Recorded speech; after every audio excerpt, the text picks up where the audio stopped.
Nah, sebelumnya saya akan membacakan CV pemateri hari ini.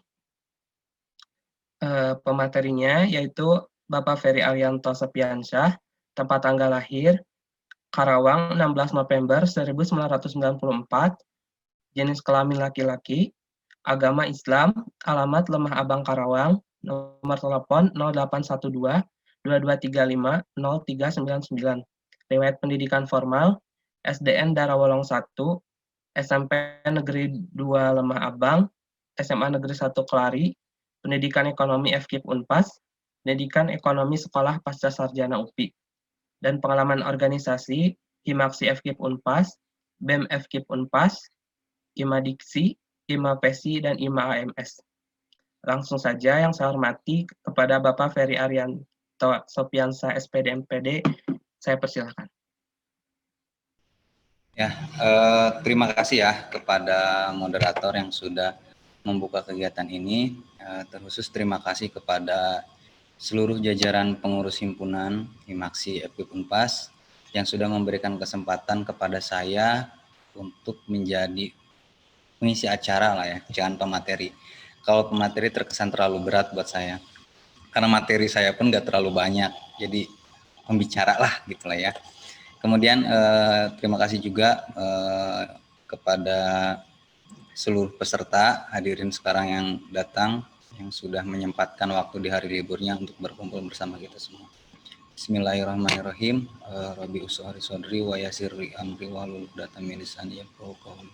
Assalamualaikum warahmatullahi wabarakatuh. Waalaikumsalam warahmatullahi wabarakatuh. Yang saya hormati Ketua Umum Himaksi periode 2020-2021 serta seluruh jajarannya, serta juga semua peserta yang saya banggakan. Alhamdulillahirrahmanirrahim, puji syukur marilah kita panjatkan kepada Allah Subhanahu wa Ta'ala, karena atas berkat rahmat dan juga hidayahnya kita senantiasa bisa berkumpul dalam acara ini melalui Zoom meeting ya, melalui Zoom meeting. Semoga kesehatan selalu menyertai kita, semoga juga kita selalu dalam keadaan yang dijaga dan dilindungi oleh Allah Subhanahu wa Ta'ala. Amin. Baik, kali ini saya akan coba sedikit sharing lah ya, sedikit sharing, berbagi tentang apa yang saya pahami, tentang apa yang saya ketahui terkait dengan karya tulis ilmiah. Nah, sebelumnya kegiatan ini, bentar saya izin share screen ya. Yang share screen-nya ini hostnya coba mau host atau dari saya? Boleh Pak, dari Bapak sebentar. Oke, sebelum saya mulai kepada isi dari bahasan kita hari ini, seperti tadi sebelumnya saya jelaskan bahwa sebenarnya kalau dibicarakan ataupun dikatakan sebagai pemateri terlalu berat ya untuk saya, karena kapasitasnya masih jauh. Saya juga masih dalam tahap mencari ataupun belajar, sehingga banyak materinya gitu dalam diri saya. Nah, jadi kita di sini lebih kepada sharing terkait dengan apa yang saya pahami, kemudian sharing dari setidaknya lah saya pernah membuat beberapa karya tulis ilmiah, sudah pernah mempublikasikan karya tulis ilmiah beberapa kali. Jadi mungkin kapasitas saya tentang ini sedikit lah di atas kalian terkait dengan praktiknya. Nah, kemudian yang perlu ditekankan juga, sekali lagi saya ucapkan terima kasih sudah mengundang saya menjadi pembicara di kegiatan Himaksi ini, yang sebenarnya dari semenjak saya nggak pernah di Himaksi, lepas dari Himaksi, mungkin baru kali ini saya ngisi materi di Himaksi, karena jarang saya mau jadi ngisi ataupun mau jadi pembicara di acara-acara Himaksi, itu sangat jarang sekali. Mungkin bisa dibilang baru kali ini yang memang berisi gitu.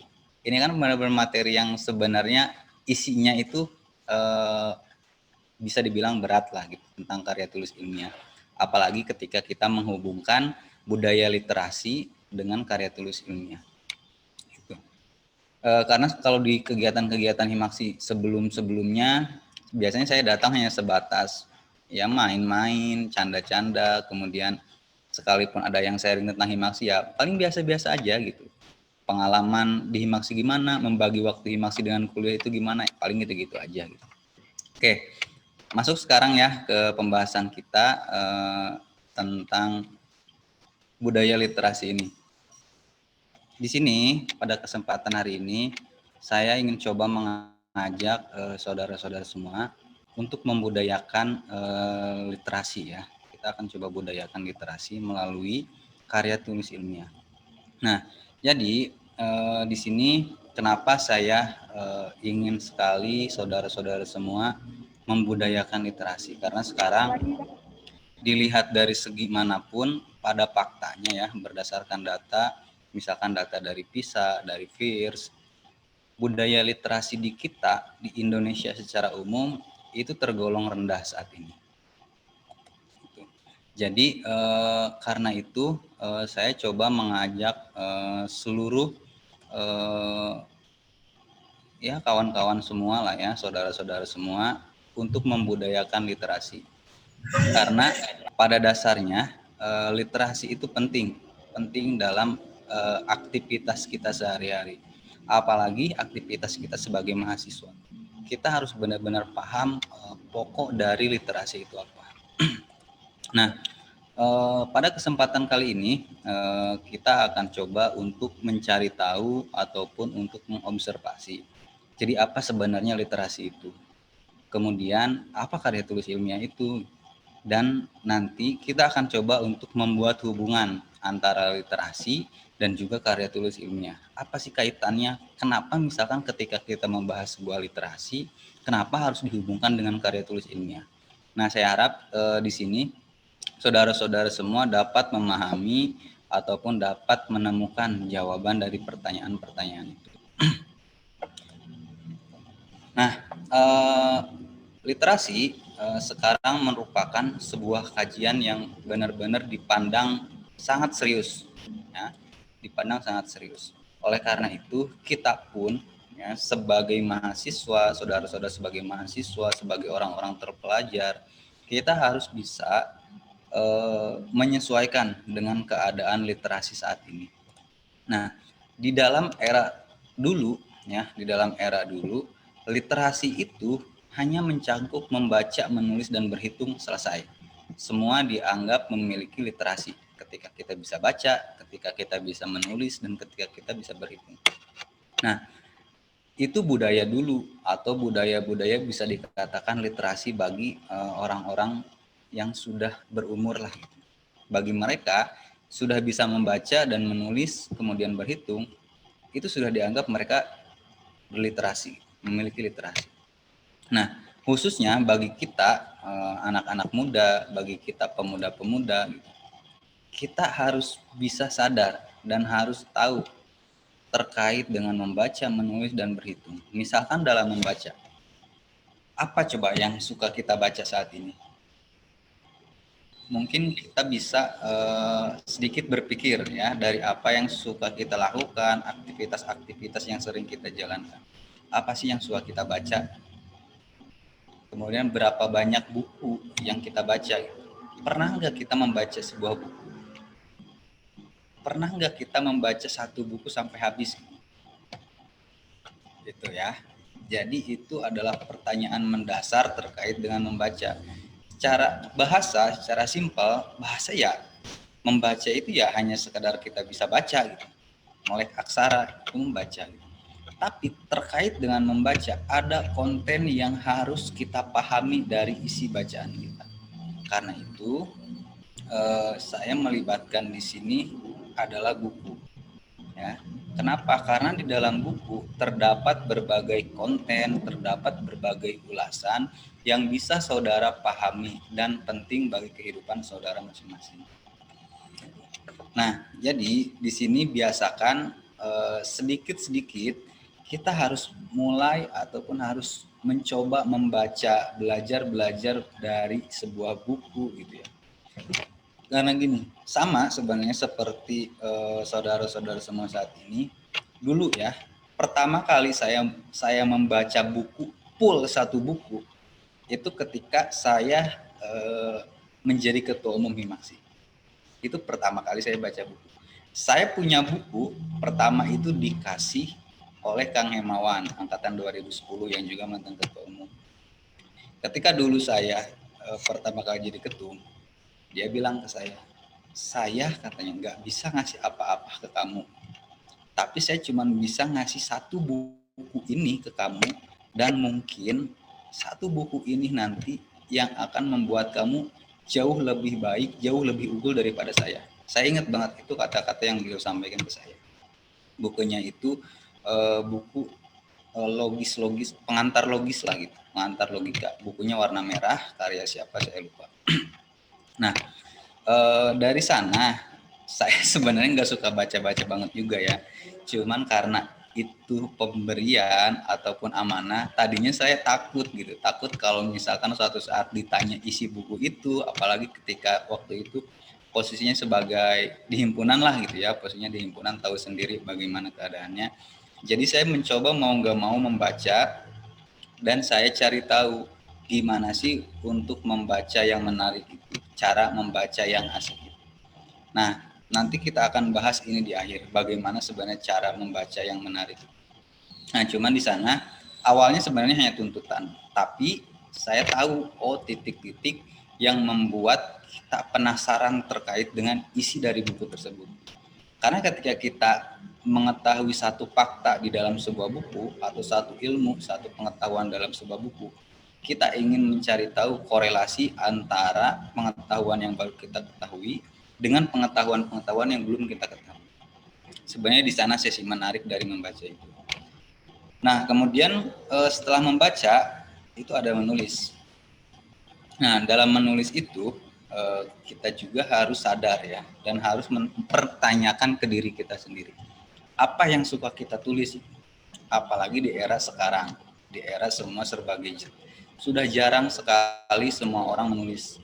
Jarang banget, sangat jarang sekali semua orang menulis. Semua lebih membiasakan kepada gadgetnya masing-masing.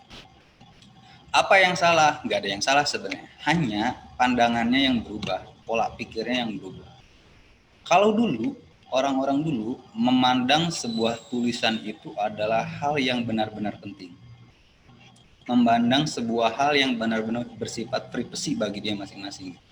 Misalkan, pernah nggak kalian ngalamin membuat diary? Setiap malam kita selalu buat diary. Saya nggak ngalamin lama-lama lah ya, sekitar di SMP, SD atau SMP gitu. Jadi kebiasaan-kebiasaannya setiap malam kita suka buka diary, kemudian kita tulis diary di dalam buku diary kita masing-masing tentang aktivitas kejadian hari kemarin. Isinya sebenarnya hanya seputar, kalau laki-laki biasanya isinya seputar perempuan, seputar wanita yang dia temui, wanita yang dia sukai, biasanya begitu. Pengalaman sih itu ya. Nah, tapi ya dalam konteks seperti itu, orang masih punya privasi tentang dirinya gitu. Beda dengan sekarang. Sekarang ada gadget, ada Instagram, ada WA. Saya suka memperhatikan aktivitas update status yang kontak-kontaknya saya simpan. Terkadang kita suka meluapkan ya mungkin perasaan kita, perasaan hati kita, kegelisahan, kegundahan melalui update status. Pertanyaan saya, penting nggak sebenarnya hal itu? Kalau bahasanya bahasa yang bagus tentang kebaikan, oke lah. Tapi kalau isinya isi tentang kekecewaan, isi tentang kebencian, isi tentang perasaan tidak suka ke orang lain, nah silakan dikaji masing-masing apakah hal seperti itu bagus. Nah, artinya kenapa saya di sini ingin kalian memahami makna dari menulis itu tadi, karena sekarang di era yang semua serba medsos. Kebiasaan kita menulis status itu terkadang suka menyinggung orang lain. Nah, itu yang harus dijaga. Kita harus punya literasi menulis sehingga tidak membuat tulisan kita dalam postingan, dalam updatean itu melukai hati orang lain. Jangan sampai seperti itu. Nah, kemudian berhitung. Kita itu orang ekonomi ya. Kita orang akuntansi. Di dalamnya kita belajar akuntansi, perhitungan, kita belajar pajak. kita harus biasakan berhitung dari hal-hal yang baik gitu. Nah, di sini apa yang suka kita hitung? Apa kebaikan orang yang suka kita hitung atau keburukan orang yang suka kita hitung? Kalau dari pemaknaan atau penilaian, nilai dari berhitung itu mungkin ke arah sana. Cuman artinya jangan sampai kita itu salah memahami makna berhitung. Karena berhitung itu bukan menilai sesuatu di luar gitu, tapi justru menilai sesuatu di dalam. Ketika kita memahami makna menghitung, kita nanti akan bisa memahami makna dari diri kita sendiri melalui perhitungan. Itu.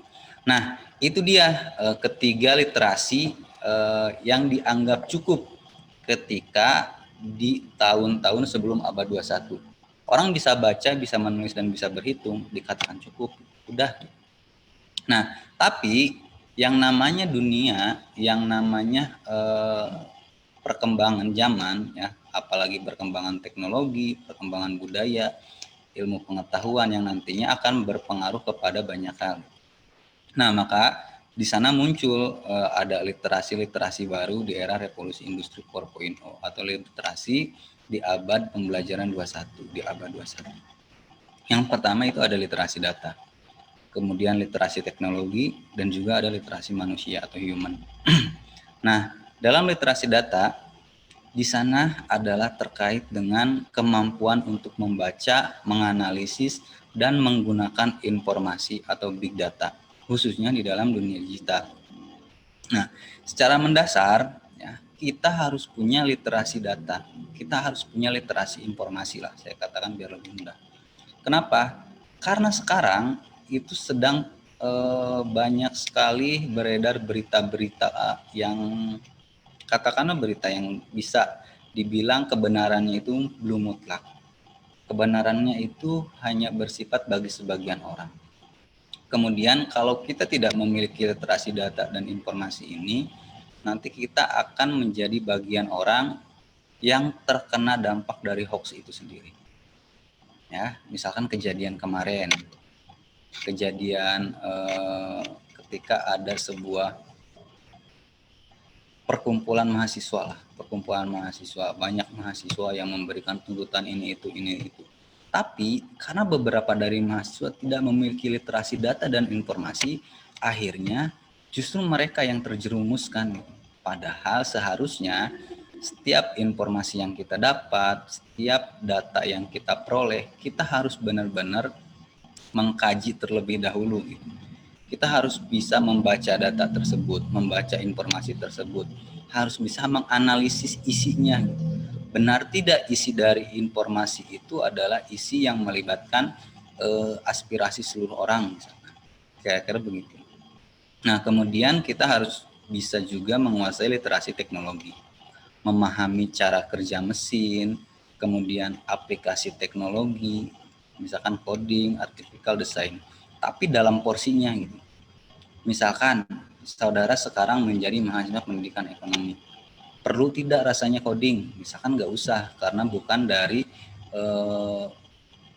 porsi kajian kita, ya sudah tidak usah gitu. Tapi ketika kita berbicara ingin bersaing di luar, ingin bersaing di hal lain, ya minimal bisa-bisa desain, minimal nggak poek tentang Microsoft Word, Microsoft Excel, apalagi tentang perhitungan-perhitungan olah data gitu. Kita jangan sampai gelap tentang hal-hal itu.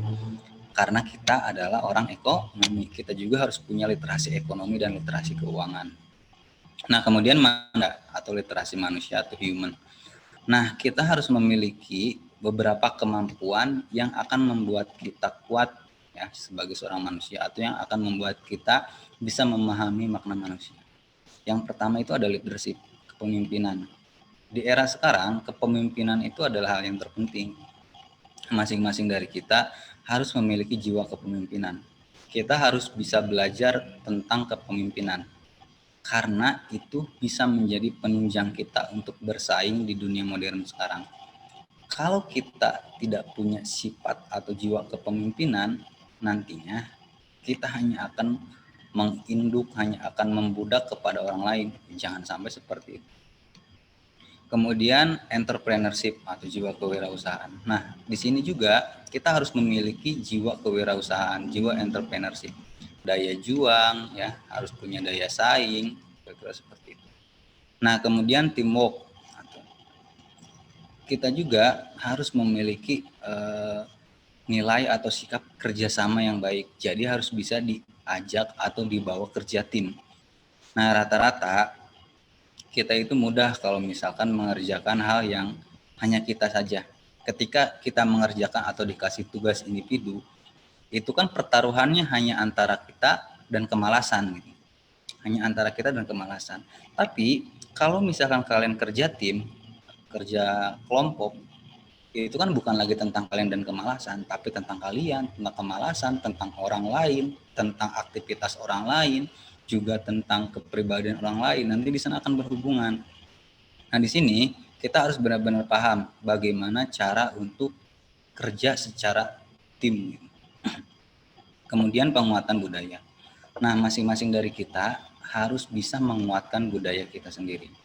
Jangan sampai tidak tahu atau jangan sampai kita itu justru malah melepas atau meninggalkan budaya-budaya yang suka kita bentuk, yang telah terbentuk lama. Misalkan gini ya, sekarang saya kalau melihat misalkan saya contohkan kehimpunan, ada yang tahu tidak budaya di Himaksi itu apa? Siapa yang bisa jawab? Budaya Himaksi itu apa sih? Misalkan saya orang luar, saya nanya, Himaksi itu budayanya apa sih? Ada yang bisa jawab nggak? Atau budaya di prodi kita lah gitu. Apa budayanya? Budaya di pendidikan ekonomi gitu. Semoga itu jadi PR kita masing-masing, sebenarnya apa ya budaya di prodi kita, budaya mahasiswa di jurusan kita itu sebenarnya apa sih? Nah, di sini maksudnya gini ya, kita harus bisa memiliki minimal ya literasi di era sekarang atau di abad sekarang secara mendasar saja dulu. Misalkan literasi teknologi, nggak usah misalkan kita berpikir mau nyiptain teknologi itu, teknologi ini.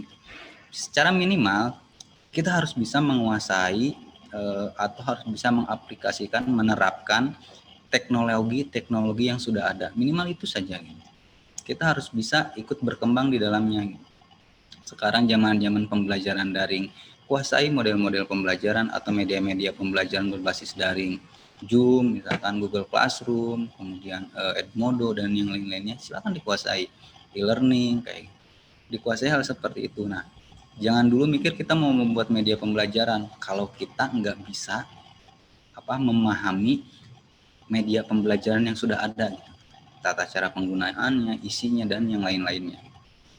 Nah, kenapa hal-hal pembaharuan itu bisa terjadi dan dianggap penting untuk saat ini?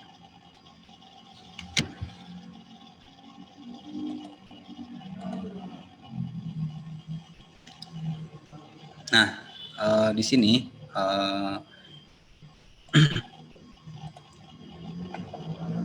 pada pembelajaran, di sini Alvin Toffler itu mengatakan di dalam pembelajaran abad ke-21, ya, di abad ke-21 itu literasi itu tidak hanya tentang membaca, menulis dan berhitung. Literasi itu tidak hanya itu, tapi literasi itu terkait dengan seseorang itu mau belajar hal baru lagi, mau mempelajari hal-hal yang baru. Misalkan di dalam dunia pendidikan sekarang muncul ramai-ramai pembelajaran daring. Nah, kita mau mempelajari itu, ya, mempelajari hal baru.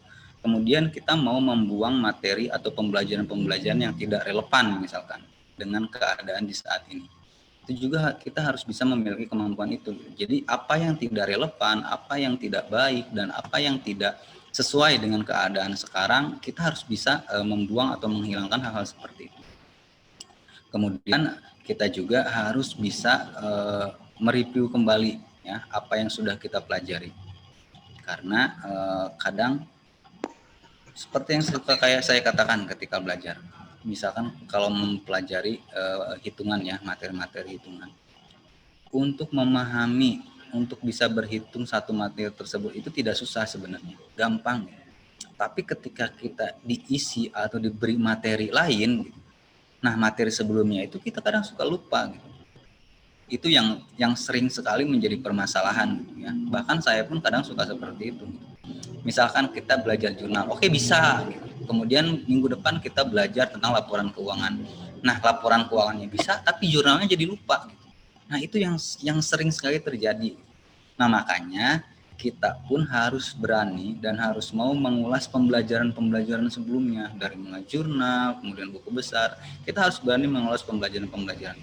Jadi, jangan terpatok pembelajaran itu mengikuti terus materi yang diberikan oleh dosen gitu, atau pengajar. Kita juga harus bisa menyesuaikan ataupun mereview kembali materi-materi yang sudah diajarkan. Dan itu pun hal yang penting. Nah, di kegiatan ini, ya, kenapa misalkan literasi yang awalnya itu hanya sebuah konsep sederhana, dari mulai membaca, menulis, berhitung, itu bisa menjadi berkembang sampai literasi digital, literasi teknologi, gitu kan, literasi data, sampai ke literasi manusia.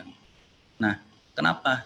Konsepnya gini, yang namanya ilmu pengetahuan atau teori, dia akan selalu mengalami perubahan makna. Maknanya pasti akan berubah. Maknanya akan terus berubah. Itu bukan berarti dari yang jadi kesalah, artinya berkembang. Yang awalnya sederhana akan meluas, yang awalnya khusus akan meluas. Itu ilmu pengetahuan karakteristiknya. Nah, di dalam literasi sendiri ada beberapa perkembangan, ada banyak perkembangan. Elizabeth Sarsby, dia mengatakan bahwa literasi adalah kemampuan seseorang dalam berbahasa dan berkomunikasi.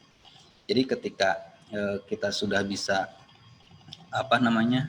berbahasa, berbicara, kemudian berkomunikasi dengan orang lain, ya itu udah dianggap literasi gitu. Itu juga bagian dari literasi.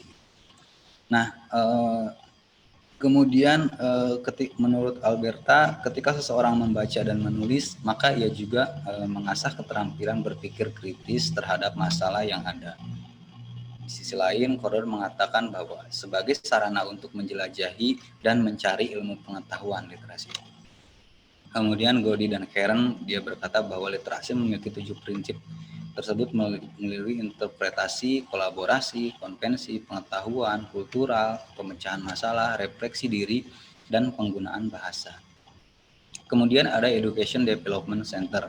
Literasi adalah kemampuan seorang memaksimalkan potensi dan keterampilan yang ada dalam dirinya. Ini sudah tidak berbicara lagi tentang membaca, menulis, berhitung, tapi seluruh potensi yang dimiliki oleh setiap orang.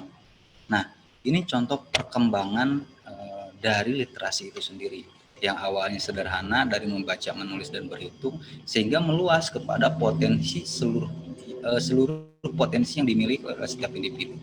Nah, jadi maknanya itu terus meluas, gitu, yang artinya kita sekedar membaca, menulis, dan berhitung itu tidak cukup. Kita harus bisa mengasah, mengembangkan potensi yang ada dalam diri kita masing-masing. Gitu. Nah, saya harap kita itu tahu kontennya lah gitu. Kita tahu kontennya terkait dengan literasi ini, dari mulai membaca, menulis, dan berhitung sampai seterusnya. Nah, saya anggap ini penting ya, di mana saudara-saudara semua, saya ingin mengajak kalian untuk membudayakan literasi. Berliterasi itu bukan berarti setiap hari kita baca buku, setiap hari kita harus membaca, harus nulis terus, tapi enggak.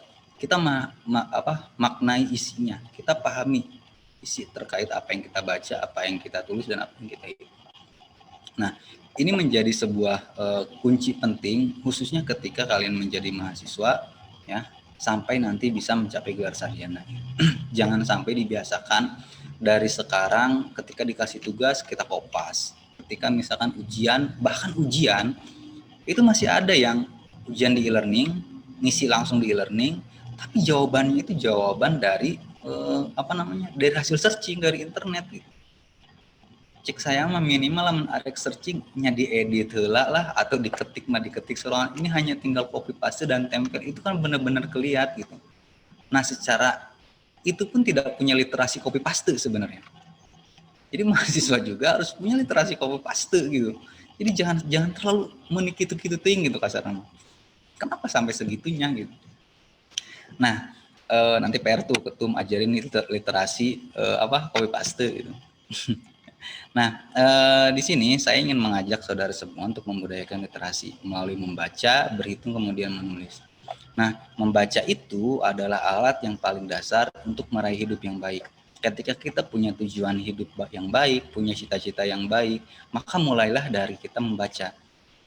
Mulai dari membaca. Kalau kita punya mimpi besar, punya cita-cita, punya keinginan yang tinggi, nah, mulailah dari membaca. Kalau kita punya keinginan, punya kemauan, punya harapan ingin jadi itu, ingin jadi ini, tapi kita tidak pernah membaca sekalipun, itu akan susah. Gitu. Karena pada prinsip begini, kalau kita mau tahu sesuatu atau kita menginginkan sesuatu, minimal posisi awalnya kita baca dulu hal itu. Kita cari tahu dulu hal itu. Kemudian berhitung. Orang yang memahami makna berhitung akan memahami makna dari kerja keras. Percaya sama saya, kalau kita benar-benar bisa memaknai tentang perhitungan, kita akan bisa tahu atau bisa memaknai terkait dengan kerja keras. Kemudian menulis. Nah, setelah membaca, kemudian berhitung, kemudian kita menulis.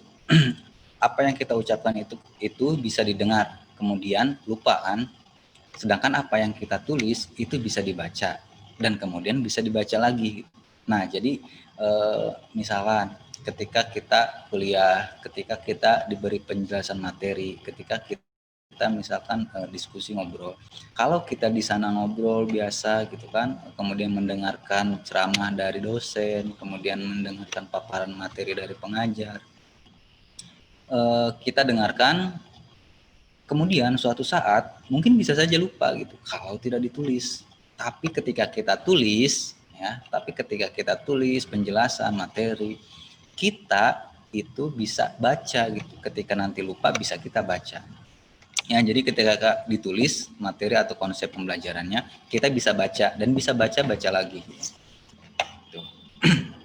Nah, selanjutnya coba akan memberikan sedikit nilai dari literasi-literasi yang ada di abad 21 tadi.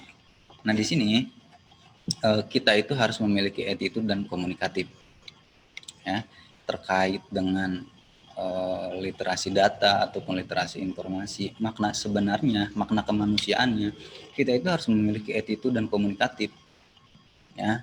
Sekarang jangan sampai ginilah, ketika sekarang kita yang justru masuk di masa-masa yang sudah dikatakan modern, maju, justru etika kita itu menghilang. Nah, di sini saya mau menegaskan kepada saudara-saudara semua bahwa salah satu ilmu yang bermanfaat itu atau manfaat dari ilmu itu adalah ditentukan dari hormat kita kepada pengajarnya. Kalau kitanya saja sudah nggak punya hormat sama pengajarnya, nggak punya rasa segan, nggak bisa menghargai gitu, jangan harap ilmunya akan manfaat gitu. Jangan harap ilmunya gampang gitu kita serap. Kenapa? Karena itu di dalam belajar ada adabnya. Ya, dalam belajar itu ada adabnya. Kita sekarang dosen sehari-hari kita omongin, sehari-hari kita caci, kita jadikan meme, kita jadikan lelucon gitu di grup kelas misalnya atau di grup kelompok-kelompok tersendiri. Nah, jangan harap ilmunya itu manfaat gitu. Jangan harap kita gampang gitu dapat ilmu dari dia itu gampang. Jangan harap gitu. Karena etikanya saja kita sudah nggak ada. Nah, itu satu. Kemudian yang kedua, misalkan ketika kita berkomunikasi dengan pengajar, berkomunikasi dengan dosen, usahakan gunakan tunjukkan etika itu dikedepankan daripada kepentingannya. Misalnya kita mau punya kepentingan apa, bimbingan misalkan, kita punya kepentingan mau bimbingan nih. Tapi yang ditonjolkan di awal bukan langsung kita ngomongin bimbingan, tapi tonjolkan dulu etikanya, gitu. Tapi tonjolkan dulu budi pekertinya, gitu. Nah, kemudian kompetensi atau digital skill, khususnya dalam keadaan-keadaan digital ini. Nah, saudara juga silakan untuk kuasai kompetensi-kompetensi lain selain dari pembelajaran terkait pendidikan ekonomi. Misalkan kompetensi digitalnya, saudara suka desain, silakan. Misalkan saudara dalami desain itu, Karena nanti itu bisa menunjang kompetensi saudara untuk bersaing di dunia yang sudah dianggap modern sekarang. Nah, terkait dengan kompetensi dan attitude ini, misalkan kompetensi itu ya, kalau misalkan kita memiliki kompetensi, itu bisa membuat kita bersaing dengan orang lain di era global sekarang. Tapi kalau kita memiliki attitude, itu bisa membuat kita bersaing dengan diri kita sendiri. Orang yang punya attitude, dia bisa bersaing dengan egonya sendiri. Dia bisa bersaing dengan nafsunya sendiri. Jadi tidak akan menonjolkan dan mengedepankan egoismenya. Nah, kemudian ada humanity atau kemanusiaannya. Saudara sudah pernah belajar taksonomi Bloom kan? Tingkatan kognitif. Sudah pernah kan belajar tentang hal itu? Sudah, Pak. Ini ya, sebenarnya orang pendidikan ya yang mempelajari pendidikan atau pembelajaran itu dia paling yang harusnya paling memahami dari literasi manusia ini, humanity ini. Saya kaitkan dengan taksonomi Bloom ya, biar nyambung dengan di pendidikan. Nah, C1 apa? Kita sambil diskusi aja ya. C1 itu apa? Kognitif 1. Tingkat kognitif 1 itu apa? Pengetahuan. Pengetahuan. Oke, C1 pengetahuan. C2? Keterampilan. C1 mengetahui lah gitu ya. C2? Memahami. C1, C2 memahami. C3? Keterampilan. C3? Mencoba. Apa? Membedakan. Kalian yang gini-gini itu dasar dari pengetahuan kognitif loh ya. Awas, itu dasar taksonomi Bloom itu dasar dari pengetahuan kognitif. Nah, jadi kognitif 1 itu mengetahui ya, untuk pengetahuan. Kognitif 2 pemahaman atau memahami. Kognitif 3 menerapkan atau mengaplikasikan ya. Kemudian C4-nya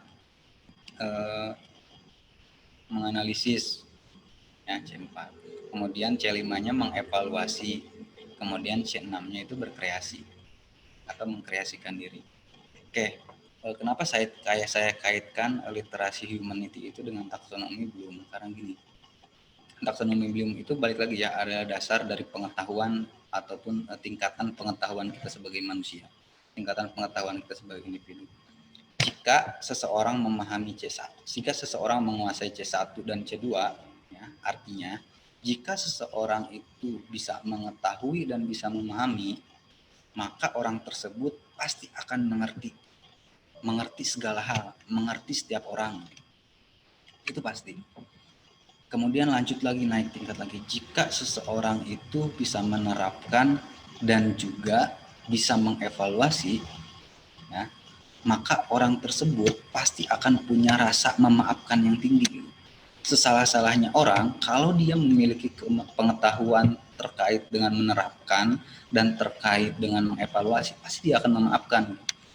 Misalkan kita tahu orang tersebut salah, ya, tapi karena kita tidak punya kemampuan menerapkan seperti jadi dia, gitu, ya, ketika kita menerapkan ada di posisi dia, ya, kita nggak akan tahu gitu. Misalkan dalam yang sederhana lah, misalkan ada si A itu aktif di satu organisasi, tapi sama sekali gak pernah rapat, gak pernah ikut kegiatan.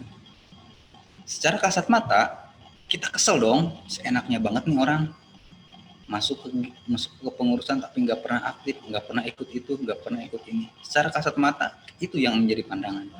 Tapi kalau kita punya kemampuan bisa menerapkan dan bisa mengevaluasi, memposisikan diri menjadi dia, dan kita bisa mengevaluasi apa yang ada di dirinya dan apa yang ada di diri saya, mungkin kita akan memaafkan, akan bisa mengerti, akan bisa memaafkan orang tadi gitu, walaupun dia jarang sekali ikut kegiatan, jarang sekali ikut rapat itu. Nah, naik lagi ke kognitif selanjutnya, ada mengevaluasi dan juga berkreasi, mengevaluasi dan berkreasi. Kalau kita bisa menganalisis dan berkreasi. Kalau kita bisa menganalisis suatu hal dan juga bisa mengkreasikan suatu hal, pasti hidup kita akan bahagia. Pasti kita akan diliputi oleh kesenangan. kalau kita bisa berkreasi, ya itu sudah pasti. Nah, dari pembelajaran itu terkait taksonomi umum dan humanity, maka belajarlah di human itu tingkatan paling tinggi di dalam pembelajaran itu adalah pembelajaran humanis. Pembelajaran humanis. Apa pembelajaran humanis itu? Seseorang itu bisa dikatakan belajar ketika orang tersebut bisa memanusiakan manusia. Itu tingkatan tertinggi dari belajar. Kalau kita benar-benar belajar, kita bisa tahu bagaimana cara untuk memanusiakan manusia. Nah, itu konsep dari tingkatan belajar. Oke, saya lanjut ya. Biar kita nggak terlalu panjang dan biar nanti langsung nyampe ke karya tulis ilmiahnya. Saya jelaskan dulu ya sedikit terkait dengan literasi. Baru nanti kita berjalan ke karya tulis. Karena mencoba menghubungkan antara literasi dan karya tulis ilmiah itu cukup repot sebenarnya kalau kita tidak pelan-pelan membicarakan ini. Nah, kemudian dari 6 aktivitas tadi atau 6 literasi tadi, misalkan membaca, menulis, kemudian berhitung, kemudian literasi informasi, literasi teknologi, dan literasi manusia, kita harus biasakan membungkus aktivitasnya itu di dalam sebuah diskusi. Kita harus bungkus di dalam diskusi, ya. Nah, jadi sebagai mahasiswa kita itu harus bisa ya membudayakan 3 hal lah paling minimal. 1, membaca, 2, berdiskusi, dan yang ketiganya aksi. Aksi di sini awas jangan salah dimaknai, bukan berarti aksi turun ke jalan, bakar-bakaran demo itu, enggak, bukan aksi itu yang saya maksud. Membaca, bacalah sesuatu ya, apapun itu, misalkan membaca terkait dengan mata kuliah ataupun materi-materi di mata kuliah ekonomi mikro, ekonomi makro misalkan. Kemudian diskusikan apa yang sudah kita baca tadi. Kemudian silakan beraksi. Aksinya apa? Aksi terkait apa yang sudah kita baca dan apa yang sudah kita diskusikan. Nah, apa yang kita ketahui itu pada dasarnya itulah yang harusnya kita diskusikan. Terkadang kita suka berdiskusi hal-hal yang kita nggak tahu sama sekali gitu. Belum pernah kita lakukan, belum pernah kita coba, tapi kita diskusikan gitu. Akhirnya apa? Ketika dua-duanya nggak pernah ngalamin, nggak pernah ngejalanin, tapi mendiskusikan hal yang sama gitu, ya nantinya sebatas apa ya, omong kosong gitu jadinya gitu. Sebatas omong kosong. Misalkan saya misalkan sama kalian diskusi, bagi yang belum nikah gitu misalkan, kita diskusi tentang menikah, tapi kita sama-sama belum nikah, ya nantinya nggak akan nyambung gitu. Nanti kita nggak akan tahu maknanya apa sih sebenarnya gitu, karena dua-duanya belum pernah mencoba, belum pernah mengalami gitu. Nah, biasakan terkait apa yang didiskusikan itu, ya kita harus cari tahu dulu gitu. Kita harus cari tahu dulu apa yang mau kita diskusikan. Kemudian mendiskusikan sesuatu setelah kita membacanya itu jauh lebih baik daripada bertanya apa yang belum kita lakukan. Kemudian bertanya adalah 1 langkah maju, dan menjawab pertanyaan adalah 1 langkah yang ternilai maju. Jadi ketika kita tidak tahu suatu hal, tanyakan. Ya. Dan ketika ada yang bertanya ke kita tentang suatu hal, kita jawab. Jadi jangan sampai pelit ilmu atau gimana sih nanya wae, apa sih ini wae, jangan sampai seperti itu. Tapi keseringan tinggulah gitunya dalam porsinya lah.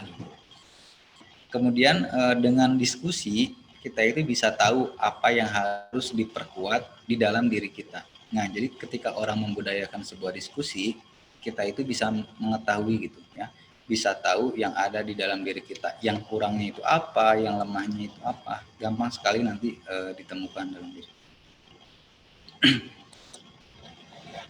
Nah, selanjutnya tadi kan saya sarankan mahasiswa itu minimal dia menguasai 3.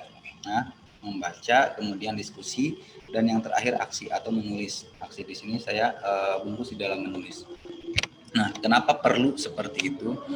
Di sini Ali bin Abi Thalib itu berkata bahwa sebuah ilmu lama-kelamaan itu akan berangsur menghilang. Karena itu ilmu itu perlu diikat di dalam sebuah tulisan.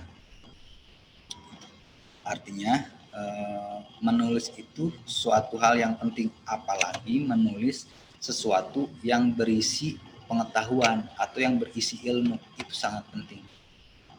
Nah, kemudian Marta juga pernah mengatakan bahwa dokumen tertulis itu dapat survive lebih lama dibandingkan manusianya itu sendiri. Misalkan saya mengucapkan sesuatu, ketika ucapan saya atau pemikiran saya itu dituliskan, nah tulisannya itu bakal survive lebih lama dibandingkan saya sendiri, gitu. Kemudian di Indonesia juga dulu banyak sekali, misalkan Pramudia, Hamka, Endra, kemudian Aib Rosidi dan Mara Rusdi, beliau atau mereka semua itu membumikan gagasan mereka itu melalui pena atau melalui tulisan-tulisan. Nah, mereka merupakan kaum intelektual sebenarnya yang menggerakkan masyarakat melalui budaya literasi. Jadi secara tidak sadar mereka itu menuntut kita untuk membacanya, mereka menuntut kita untuk mendengarkannya. Misalkan ada lagi seperti Wiji Tukul gitu. Jadi kita itu jadi sebenarnya bagus, jadi diarahkan kepada budaya-budaya literasi. Nah itu kenapa di sini kita itu harus menulis, apalagi sebagai mahasiswa kenapa kita harus menulis, yaitu pentingnya menulis itu. Nah kemudian ada juga kutipan lain bahwa di era modern sekarang, balik lagi ke tadi ya, bahwa literasi kita sekarang itu tidak hanya membaca menulis, tapi ada digitalnya nih, ada konsep digital dan kemanusiaannya. Nah, maka muncul sebuah argumen bahwa sebaik-baiknya tulisan itu adalah tulisan dalam bentuk karya tulis ilmiah. Di era sekarang, tulisan terbaik itu adalah tulisan yang dibungkus di dalam karya tulis ilmiah. Itu tulisan terbaik. Nah, karena itu di sini ya, dari pembahasan kita tadi di awal sampai saat ini, 3 poin penting yang harus saudara pahami. Budayakan membaca, biasakan membaca gitu kan. Kemudian berdiskusi. Setelah kita baca, diskusikan. Setelah diskusikan, kita tulis. Oke, gitu ya. Setelah kita berdiskusi, kita tulis. Tulisannya apa? Karya tulis ilmiah. Dulu gini, saya dulu biasa suka pas terakhir ya, pas kuliah L2, kuliah S2. Di S2 itu benar-benar saya digali porsi saya gitu. Saya benar-benar merasa kebingungan terus terang ketika kuliah S2 itu. Kenapa? Saya pernah bimbingan karya tulis ilmiah. Di sana itu saya benar-benar tidak merasa diarahkan sama sekali gitu. Merasa tidak pernah diarahkan sama sekali. Jadi hanya baca ini. Jadi bimbingan itu hanya diberikan rekomendasi buku dan harus dibaca. Gitu. Jadi setiap bimbingan itu baca buku ini, kemudian nanti disampaikan, baca, sampaikan, baca, sampaikan. Saya benar-benar kesusahan, satu susah nyangan bukuna gitu kan, harus sekalinya ada bukunya itu mahal. Jadi itu. Nah, cuman kesini saya tahu maksudnya gitu. Oh, ternyata dimaksud ketika bimbingan itu hasilnya adalah buku, hasilnya adalah judul buku dan penulis. Maksudnya agar terjadi sebuah diskusi yang nyambung gitu antara pembimbing dan juga yang dibimbing. Nah, makanya sejak kejadian itu ya saya coba berusaha untuk baca-baca lagi, untuk mengulas lagi bacaan ataupun pengetahuan saya, karena ternyata memang itu merupakan hal yang sangat penting. Nah, sekarang kita coba untuk ke karya tulis ilmiah. Ya. Sebelum kita bahas terkait dengan tulis ilmiah, ada beberapa hal nih yang perlu ataupun yang harus saudara-saudara biasakan. Dulu saya dengan kakak tingkat itu suka banget ngobrol bareng, suka banget diskusi gitu ya, diskusi. Karena kami itu dulu pernah ada kegiatan di kepengurusan itu bedah buku. Jadi kami diberi satu buku e-book yang sama, kemudian dikasih tugas membaca per bab. Misalkan saya ke bagian bab 1, kemudian teman saya ke bagian bab 2. Nah, di satu waktu, misalkan dikasih waktu 1 bulan, di satu waktu kita harus mendiskusikan atau harus menjelaskan isi di dalam buku kita itu. Nah, saya pernah ada kegiatan itu dulu di himpunan itu. Nah, kemudian ketika bertemu itu, ya saya harus bisa menjelaskan dengan detail, sedetail mungkin terkait bab 1. Kemudian teman saya harus bisa menjelaskan dengan detail terkait dengan bab 2. Jadi di sana, tanpa kita sadari, ya, kita hanya baca satu bab, tapi kita bisa paham seluruh isi buku itu. Gitu. Nah, itu salah satu cara untuk membaca buku sampai full gitu. Jadi saya sama teman-teman dulu di tingkat akhir sih ya sebenarnya, dulu sama teman-teman itu suka membaca hal kayak gitu. Jadi satu buku kita suka bagi-bagi bab, kemudian kita diskusikan di satu waktu dari hasil bacaan kita di buku itu. Nah, itu yang sering kami lakukan. Apalagi dulu juga suka sama kakak tingkat, sama alumni itu seringnya kita ngumpul sampai subuh, ngumpul sampai larut pagi. Itu tak lain yang membicarakan seputar dengan pengembangan kita, pengembangan wawasan saya waktu itu, pengembangan intelektualnya, emosionalnya maupun spiritualnya. Kita selalu bicarakan itu. Nah, yang jadi pertanyaan sekarang, cobalah dibiasakan juga mahasiswa-mahasiswa juga dari sekarang, budayakan untuk ngobrolnya, gitu. Budayakanlah sharing-sharingnya gitu. Ketika berkumpul itu, budayakan jadikan momen ngumpul itu momen untuk mengembangkan wawasan. Karena konsepnya gini, kalau misalkan ada orang yang lebih tua dari Anda, ya, ketika diajak ngobrol, dia akan bisa lebih terbuka kepada Anda terkait apa yang dia ketahui. Itu ya, kalau misalkan ketemu orang yang lebih tua diajak ngobrol, pasti dia akan suka atau akan lebih terbuka ke kalian gitu, terkait apa yang dia ketahui. Nah, jangan sampai sekarang momen-momen ngumpul, momen kebersamaan itu diisi oleh waktu-waktu yang tidak penting lah gitu ya. Biarkan hal-hal yang misalkan bisa kita lakukan di tempat lain, ya jangan gitu, kalau kita lagi ngumpul. Misalkan nge-game, ketika ngumpul bareng, ketika banyak kakak tingkat atau banyak pengajar-pengajar yang lagi ngumpul gitu. Nah, harusnya momen-momen seperti itu jadikan momen untuk ngobrol, jadikan momen untuk sharing, untuk diskusi gitu, bukan dijadikan momen untuk masing-masing gitu. Kita di sini, mereka di sana. Itu terkadang yang aduh lebar gitu. Kalau saya melihatnya aduh lebar gitu. Ada kakak kalian pinter, jago gitu, akuntansinya oke, ekonominya oke. Tapi cuma dijadikan nonton dia doang gitu.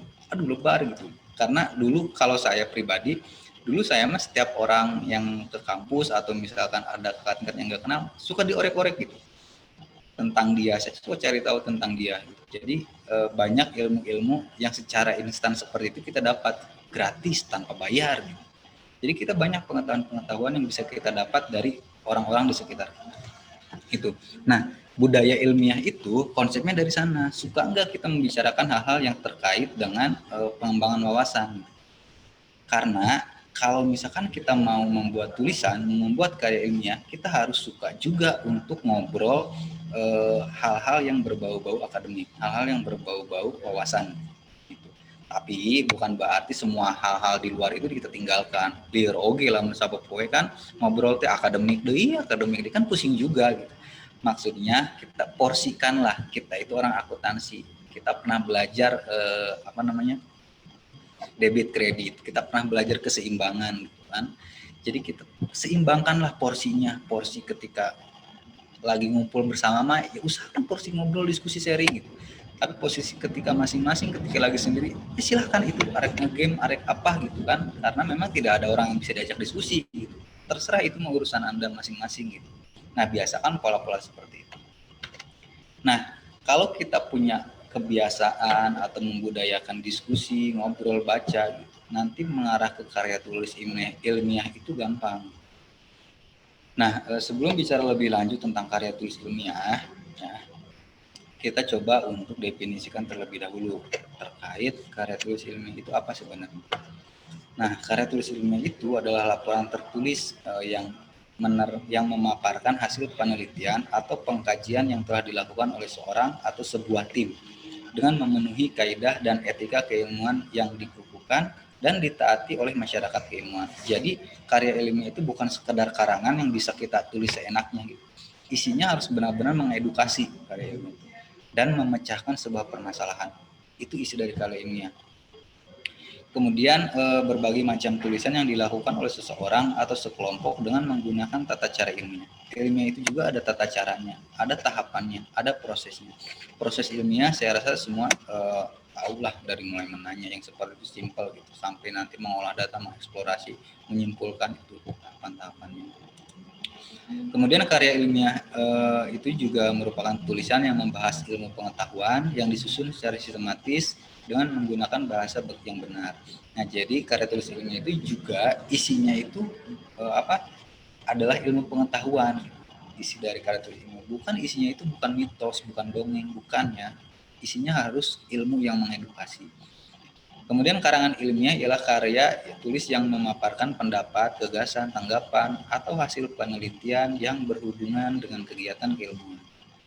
Karya tulis ilmiah atau karya ilmiah merupakan karya tulis yang isinya berusaha memaparkan suatu pembahasan secara ilmiah yang dilakukan oleh seorang penulis atau peneliti. Karya ilmiah biasanya ditulis dengan mencari jawaban mengenai suatu hal dan untuk membuktikan kebenaran tentang sesuatu hal yang terdapat dalam objek tulisan. Karya tulis ilmiah itu adalah karya ataupun sebuah tulisan yang menonjolkan atau memaparkan sebuah permasalahan.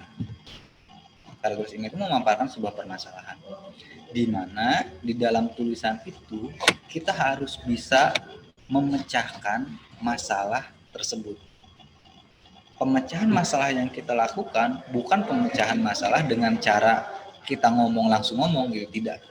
Tapi dengan tata cara ilmiah. Ketika ada masalah, kemudian sampai muncul solusi, itu ada tata cara ilmiahnya. Nanti kita bahas itu lebih jauh.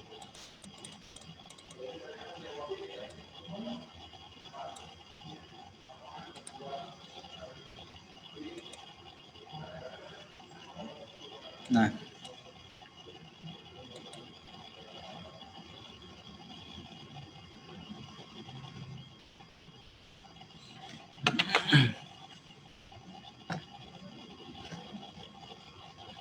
kemudian karya tulis ilmiah itu memiliki banyak sekali ciri-ciri ya, ciri-ciri dari karya tulis ilmiah ini. Jadi suatu karangan, suatu tulisan, sebuah paper itu dikatakan karya tulis ilmiah ketika memiliki ciri-ciri seperti ini. Pertama, bahasa di dalamnya itu baku. Di dalam karya tulis ilmiah apapun, pasti isi bahasanya itu bahasa yang baku, bahasa yang baik dan benar, sesuai dengan KBBI kalau bahasa Indonesia. Gak ada bahasa-bahasa alay dalam karya tulis ilmiah gitu ya. Karena bahasa-bahasa alay hanya ada di Instagram lah gitu. Karya tulis ilmiah gak ada. Kemudian tingkat kebenaran di dalam karya tulis ilmiah itu teruji. Artinya teruji di sini didukung dengan fakta. Faktanya itu berdasarkan data-data yang ada.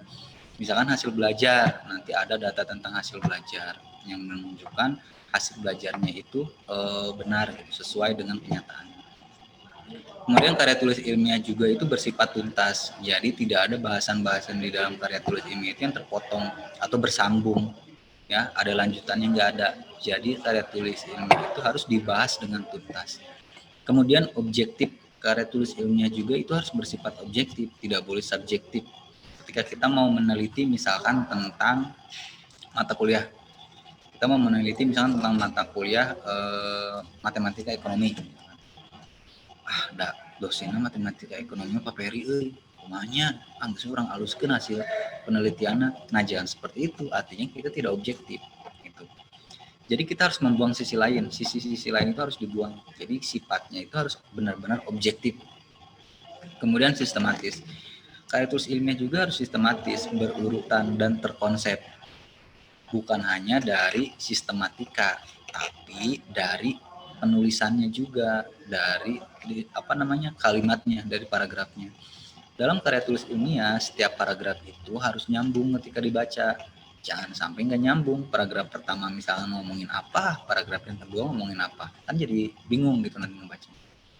Kemudian harus cermat, lugas, kemudian ada metode juga, ya. Kemudian harus faktual, sesuai faktanya. Kemudian logis, harus masuk akal. Kemudian jelas dan juga harus terbuka. Mungkin saya langsung lompat aja ya, nggak usah lama-lama membahas. Nah, Kemudian ada untuk karya tulis ilmiah. Karya tulis ilmiah ini banyak bentuknya. Ya, ada makalah ilmiah, bedakan makalah biasa dan makalah ilmiah. Kalau makalah biasa, makalah hasil copy paste, hasil dari internet, itu makalah biasa. Ya, kalau makalah-makalah ilmiah itu makalah yang biasanya berisikan terkait dengan hasil-hasil review penelitian, itu makalah ilmiah. Kemudian artikel ilmiah. Nah, artikel ilmiah itu juga merupakan artikel yang terdapat proses-proses ilmiah di dalamnya, atau artikel berdasarkan hasil-hasil riset atau hasil penelitian. Kemudian jurnal ilmiah. Jurnal ilmiah itu adalah sebuah kajian ya, kajian terkait dengan seperti ringkasan lah gitu, ringkasan dari skripsi atau yang kayak gitu. Jadi isinya itu terkait dengan pemecahan masalah. Jurnal ilmiah itu yang disusun secara ilmiah. Kemudian ada tugas akhir atau skripsi. Nah, ini nanti akan saudara alami dalam tingkat akhir, nanti dialami di tingkat akhir di S1. Kemudian ada tesis, itu tugas akhir untuk S2 tesis itu. Kemudian ada disertasi, tugas akhir untuk S3. Nah, nanti kita akan coba untuk mengarahkan kajian ini ke dalam jurnal ilmiah. Jadi saya harap output dari pertemuan kita itu sampai akhir nanti itu saudara-saudara bisa paham ataupun bisa membuat jurnal ilmiah atau artikel jurnal ilmiah. Bagaimana caranya? Kalau misalnya kita tidak tahu tipsnya, tidak tahu triknya, itu sebenarnya susah. Tapi nanti mudah-mudahan saya bisa kasih triknya buat kalian. Nah, di sini ada yang perlu diperhatikan nih. Ada yang harus kita konsep dulu ketika mau membuat karya tulis ilmiah. Misalkan tadi ya, kita fokuskan ke artikel jurnal atau kemana saja. Ini berlaku untuk seluruh untuk seluruh bentuk karya tulis ilmiah. Nah, yang pertama itu kita harus bisa membaca, ya, baca artikel, baca buku, atau baca literatur lain, baca hasil penelitian. Nah, sebelum membaca biasanya buat sebuah prediksi dari isi bacaan tersebut. Silakan prediksi, misalnya kita melihat judulnya, oh judul ini mungkin isinya itu ini. Silakan prediksi bacaannya gitu. Oh, mungkin isi dari buku pengantar ilmu ekonomi misalnya, isinya itu mungkin tentang ada teori permintaan, ada teori penawaran, ada teori produksi. Nah, silakan diprediksi hal seperti itu. Itu yang membuat membaca menjadi menarik gitu. Jadi kita nanti bertanya, benar nggak prediksi saya? Benar nggak prediksi saya? Nah, itu terus kita cari gitu. Kemudian kita harus bisa mengidentifikasi tujuan membaca. Nah, kita juga harus bisa membuat ataupun mengidentifikasi untuk apa kita baca nih, mau ngapain kita baca itu, mau nyari apa. Nah, itu juga terkadang penting. Kemudian saat membacanya atau ketika kita membacanya, kita mengidentifikasi informasi yang relevan. Ya, silakan pilih-pilih identifikasi atau informasi yang relevan atau yang sesuai. Kemudian kita bisa memvisualisasikan jika bacaan itu berupa berupa aktivitas atau kejadian, kita diharapkan bisa membuat sebuah visualisasi atau membayangkan gitu kejadian tersebut. Kemudian membuat sebuah informasi. Ketika misalkan ada kita membaca buku, buat sebuah informasi-informasi yang ada dalam buku tersebut. Kalau bisa ditulis, jadikan sebuah informasi. Kemudian membuat keterkaitan. Kemudian nanti silahkan lihat keterkaitan antara apa yang Anda ketahui atau apa yang Anda baca dengan hal-hal di luar ataupun dengan hal-hal nyata yang saudara alami. Nah, kemudian setelah membacanya itu, biasakan untuk membuat ringkasan, kemudian mengevaluasi teksnya, dan menginformasi, merevisi, atau menolak prediksi. Jadi di sini setelah baca itu buat ringkasannya, buat rangkumannya. Kemudian kita evaluasi teksnya. Boleh-boleh saja kita evaluasi teksnya. Oh, ini gini ya, harusnya gini. Nah, itu. Kemudian menginformasi, merevisi ataupun menolak prediksi kita. Jadi kita harus bisa menginformasikan atau merevisi prediksi yang tadi di awal sebelum kita baca. Atau misalkan kita mau, oh ternyata benar prediksi saya. Nah, itu yang membuat membaca itu sebenarnya jadi menarik. Ada yang kita konsep dalam membaca tersebut. Nah, itulah awali ketika misalkan kalian mau saudara mau membuat penelitian, mau membuat artikel karya ilmiah, biasakan baca dulu literatur itu. Nah, ketika mau membaca atau membuat PTI ya, saya kasih sedikit gambaran. Apa sih yang harus kita baca ya ketika kita mau buat PTI. Misalnya saya itu mau membuat penelitian misalnya, atau karya tulis berupa artikel jurnal misalnya. Nah, apa yang harus saya baca? Silahkan saudara baca terkait dengan fenomena-fenomena yang ada. Ini bersifat artikel ya, fenomena-fenomena yang ada. Apa saja sekarang fenomena yang benar-benar lagi ramai itu apa sih? Nah, di sini ada misalkan pembelajaran ABA 21, itu yang sekarang lagi ramai. Silahkan baca terkait pembelajaran ABA 21. Atau misalkan, kurang menarik pembelajaran ABA 21 misalkan. Saya mau coba revolusi mental, bacanya. Silahkan dibaca revolusi mental. Itu juga yang sedang hangat sekarang ini. Kemudian ada revolusi industri. Nah, dibaca juga terkait dengan revolusi industri itu. Kemudian kompetensi ABA 21, mau kompetensi ABA 21 nanti dibaca. Kemudian ada karena sekarang sedang heboh pembelajaran daring, saya mau coba-coba baca pembelajaran daring itu apa sih? Atau misalnya makna pembelajaran daring itu apa? Kemudian misalkan kalau kurang menarik juga literasi digital. Saya mau cari tahu nih tentang literasi digital misalnya. Silakan dicari tahu. Nah, ketika mau membuat penulisan ataupun artikel atau karya tulis ilmiah, saudara harus punya satu bahan wawasan terkait dengan fenomena yang sekarang terjadi, fenomena yang lagi ramai ataupun fenomena-fenomena yang sudah terlewat, fenomena terdahulu juga nggak apa-apa. Silakan dibaca dulu, baca dulu itu. Nah, kemudian baca juga kebijakan terkait yang saudara baca. Misalkan kalian membaca terkait dengan pembelajaran ABA 21. Nah, saudara harus baca juga nanti kebijakan atau regulasi pemerintah kita terkait dengan penyokong pembelajaran ABA 21 ini. Itu juga harus dibaca. Kemudian hasil penelitian memunculkan fenomena yang sama. Nah, terakhir saudara bisa baca hasil-hasil penelitian yang memunculkan pembelajaran ABA 21. Nah, konsep awal ya ketika mau membuat penelitian nih. Konsep awal ketika saudara mau membuat skripsi, mau membuat artikel jurnal, buat dulu di dasar. Ini yang jarang sekali dibahas, tapi justru sebenarnya ini tuh bisa mempermudah kita gitu. Ini jujur, ini benar-benar mempermudah kita dalam membuat penelitian. Apalagi dalam membuat skripsi, ini benar-benar bisa menunjang banget gitu. Pertama, kita harus cari tahu fenomena nyata, fenomena fakta kejadian-kejadiannya. Misal di sini saya runtut ya. Misalkan di sini ada pembelajaran ABA 21 revolusi mental yang tadi lah ini. Kemudian merdeka belajar literasi digital. Kemudian kita harus baca ataupun harus temukan masalah penelitian dari fenomena yang kita baca itu. Misalkan masalah penelitiannya berpikir kritis, berpikir kreatif, hasil belajar, kurangnya literasi, kemudian minat baca yang rendah, itu masalah-masalah ya. Masalah itu harus menunjukkan variabel dan kemiringannya gitu atau kejelekannya. Misalnya berpikir kritis rendah, itu kan variabel berpikir kritis yang menunjukkan rendah gitu. Kemudian teori yang digunakan. Nah, teori yang digunakan itu kita harus bisa menulis ahli yang menjelaskan teori kita. Misalkan teori yang menyebabkan, bisa juga teori yang disebabkan. Misalkan kita mau meneliti tentang hasil belajar nantinya. Nah, kita harus tahu nanti teori yang menyebabkan hasil belajar hasil belajar itu nanti menyebabkan apa sih gitu. Misalnya kalau hasil belajar jelek menyebabkan kita susah dapat kerja misalnya. Nah, itu harus ada teorinya, nanti harus kita cari. Karena titik pentingnya itu nanti di sana. Jadi penting tidaknya kita melakukan penelitian itu di sana. Kemudian teori yang disebabkan. Nah, kemudian hasil belajar tadi balik lagi. Nah, hasil belajar ini kenapa bisa rendah? Apa sih penyebabnya gitu? Terus kalau misalkan hasil belajar ini mau bagus, gimana sih? Harus gimana gitu? Nah, itu pun harus bisa kita temukan teorinya.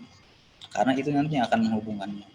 Nah, kemudian kita harus bisa memilah pendekatan yang kita gunakan.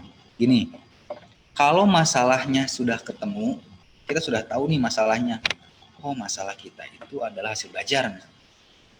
Kita harus bisa memandang masalah tersebut. Fokus kita mandangnya mau pakai pandangan apa atau mau pakai pendekatan apa. Mau pakai pendekatan kualitatif, mau pakai pendekatan kuantitatif. Itu saja dua, abaikan yang metode ini. Nah, pendekatan kalau kita memandangnya melalui pendekatan kualitatif, misalkan, saya memandang hasil belajar ini melalui pendekatan kualitatif. saudara kalau memandang dari pendekatan kualitatif harus memperkuat dampaknya nanti. Dampaknya, misalkan tadi hasil belajar. Ketika ada masalah hasil belajar dan saudara condong memandang hasil belajar itu sebagai dengan pendekatan kualitatif, maka saudara harus bisa menentukan nantinya dan menjelaskan dampak dari hasil belajar itu nantinya kemana sih dampaknya. Apakah kepada kesejahteraannya, apakah kepada pola pikirnya, gaya hidupnya.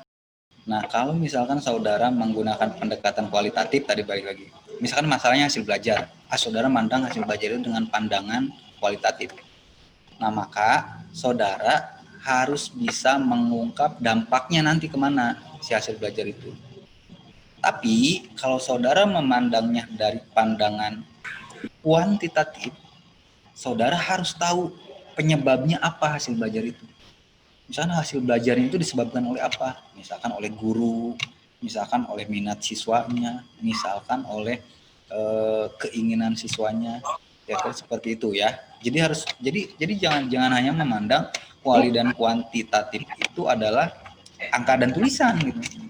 Itu yang terkadang terlalu sederhana gitu. Itu disederhanakannya dipaksa lah. Kuali dan kuantitatif itu bukan hanya sekadar tulisan ataupun hitungan, tapi ada dasarnya di sana.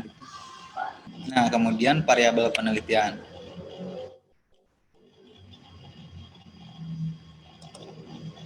Nah, variabel penelitian itu nanti ada 4 lah ya, 4 jenis variabel. Ada variabel independen, ada variabel dependen, ada variabel moderator, kemudian ada variabel intervening. Nanti mungkin saudara lebih lengkapnya akan mendapatkan teori ini atau pembelajaran ini di metode penelitian. Sekilas saya jelaskan. Kemudian ada paradigma penelitian. Nah, kita jelaskan dulu posisinya ya. X1 itu variabel independen. X2 itu juga dia variabel independen. Artinya variabel itu berdiri sendiri dan tidak dipengaruhi oleh variabel lain.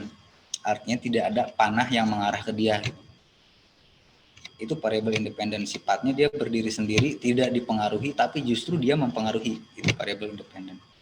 Sedangkan variabel dependen itu variabel yang sebenarnya dia itu tidak bisa mempengaruhi, tapi justru dia itu dipengaruhi. Itu variabel dependen. Kalau di sini disimbolkan dia itu adalah Y. Kalau moderator itu variabel moderator ya. Variabel moderator itu variabel yang menguatkan variabel independen kepada variabel dependen. Nah, jadi saya posisikan moderator itu di X3 yang bisa menguatkan nanti antara X1 ke Y atau antara X1 ke X4. Itu variabel moderator. Jadi sifatnya bisa memperkuat, bisa memperlemah. Sedangkan variabel intervening itu saya simpulkan dengan X4. Variabel intervening itu artinya dia sebagai variabel perantara. Gitu. Jadi sebelum perantara dari variabel dependen dan variabel independen, itu variabel intervening. Nah, nanti selebihnya bisa dibaca lah ya. Terkait dengan variabel atau karakteristik variabel independen, dependen, moderator, dan variabel intervening. Nah, ide dasar penelitian saya beri contoh di sini terkait ide dasar penelitian yang dibuat gitu. Nah, pertama fenomena. Di sini saya mengambil fenomena itu pembelajaran abad 21. Kemudian saya turunkan pembelajaran abad 21 itu nomor 2-nya jadi kompetensi di abad 21. Karena dalam pembelajaran abad 21 ada bahasan tentang kompetensi abad 21. Kemudian ada kebijakan pemerintah Indonesia terkait pembelajaran abad 21. Saya masukkan di sana di nomor 3. Kemudian nomor 4 itu keterampilan abad 21. Apa saja? Di sana saya sebut ada critical thinking atau berpikir kritis, ada creativity thinking atau berpikir kreatif dengan kolaboratif atau berkolaborasi. Kemudian dari ketiga keterampilan di abad 21 itu, saya ambil satu, yaitu critical thinking atau kemampuan berpikir kritis atau berpikir kritis. Nah, kemudian berpikir kritis ini saya turunkan ke nomor 6, jadi tingkat berpikir kreatif rendah. Artinya saya memperlihatkan permasalahan di nomor 6 ini. Ya, dari tadi semua 1 sampai 5 ini berisi bahasan, ya, terkait pembelajaran abad 21 sampai dia nanti terakhir memunculkan berpikir kritis, saya di nomor 6 ini ya memunculkan permasalahan atau menjelaskan permasalahan di bahasan critical thinking.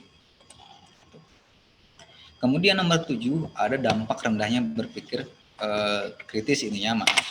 Berpikir kritis. Ada dampak berpikir kritis. Kemudian ada upaya yang diperlukan untuk mengatasi rendahnya berpikir kritis. Biar sama.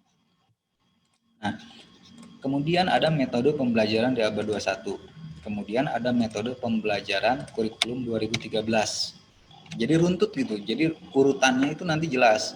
Kemudian metode pembelajaran berdasarkan teori konstruktivisme. Karena di metode pembelajaran abad 21 dia menyinggung pembelajaran di kurikulum. Kemudian di pembelajaran kurikulum 2013 dia menyinggung pembelajaran konstruktif. Nah, jadi saya masukkan ke sini. Nah, di dalam pembelajaran yang berteorikan konstruktivisme itu ada PBL, PJBL, kemudian ada discovery, dan ada juga pembelajaran kelompok. Nah, saya ambil satu, yaitu PBL. Tuh ya.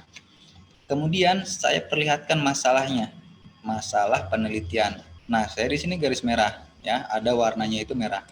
Kalian perhatikan di fenomena yang berwarna merah, yaitu tingkat berpikir kreatif. Artinya, ya, karena saya membuat tingkat berpikir kreatif itu rendah di dalam masalah penelitian, artinya di fenomena nomor 6 ini harus menunjukkan bermasalah. Itu karena saya ambil itu adalah tingkat berpikir kreatif sebagai masalahnya dari fenomena ini. Kemudian teori yang digunakan adalah teori belajar konstruktivisme. Dari sini, dari nomor 11. Ya, saya ambil dari nomor 11 teori konstruktif. Kemudian saya gunakan itu teori itu sebagai teori dasarnya atau teori yang nanti akan digunakan di dalam penelitiannya. Kemudian ada pendekatan kuantitatif. Pendekatan kuantitatif itu empirik dan mengarah ke penyebab. Ya, arahnya nanti penyebabnya apa. Kemudian variabel penelitian kita buat ada critical thinking, variabel penelitian yang biru, ini variabel penelitiannya. Ya. Kemudian PBL juga yang biru, konsep PBL. Sebagai variabel independen, ini sebagai variabel dependen. Sehingga paradigma penelitiannya nanti saya buat dengan pola sederhana, pola paling sederhana, independen sebagai di X sebagai PBL, dan dependen itu critical thinking sebagai variabel Y-nya.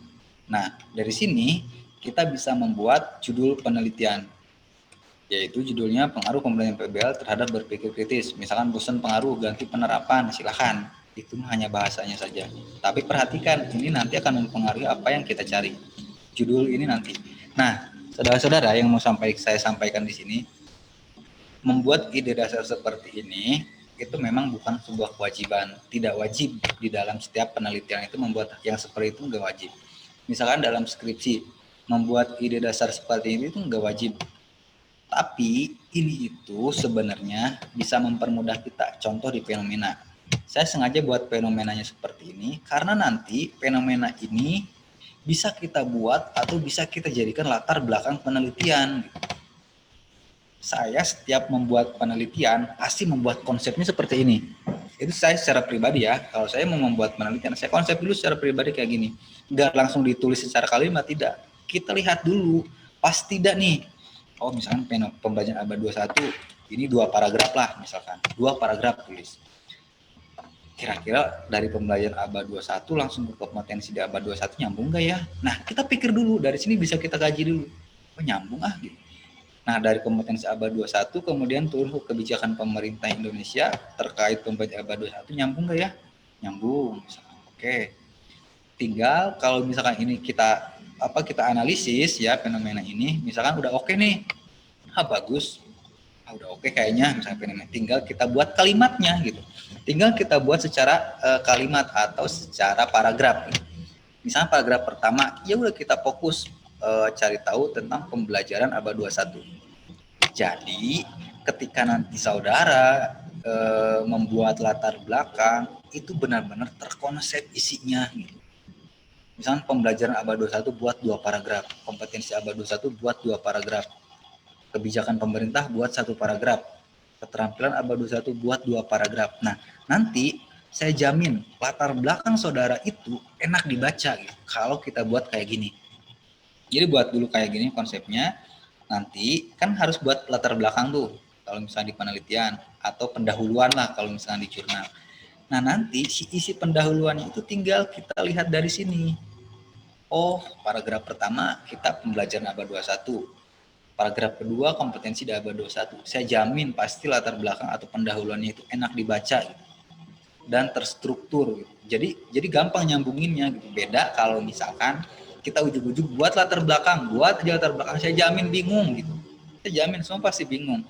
Bahkan ketika dibaca ulang, itu nyambungnya paragraf 1 sama paragraf 2 itu nyambung paragraf 3 sama paragraf 4. Nah, itu yang nanti akan menjadi kesalahan fatal gitu.